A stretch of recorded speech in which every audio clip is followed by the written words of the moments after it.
sploh radijski ustvarjalci smo nevidni, ampak so takšni dogodki pravo bogatstvo zgodb, ki si jih želimo. Jaz prihajam iz prvega programa Radia Slovenija, kjer že več kot 70 let deluje tudi oddaja Slovencem po svetu.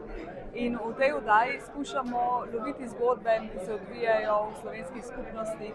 In zato so to vrsti dogodki, ko lahko rečemo tem našim sogovornikom zares dobrodošli doma, še toliko bolj pomembni, da jih srečamo iz oči v oči, da se z njimi pogovorimo, da nam pripovedujejo o tem, kako živijo, kako so povezani s Slovenijo, in pa seveda na dogodku, kot je ta, da tudi kritično ovrednotijo slovensko gospodarstvo, povedo, kakšne so njihove vizije in tako naprej. Tako da, če govorimo o novinarskem delu, to pomeni, da so te ure in te dnevi zelo intenzivni, zato pa nekako tudi z veseljem pripravljamo vse skupaj za naše poslušalke in poslušalce.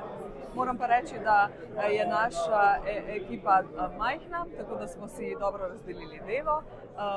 Glede na to, da se bo zvrstilo v teh dneh, kot smo slišali, več kot 30 dogodkov, ki jih organizira Urad za Slovence v zamejstvu in po svetu.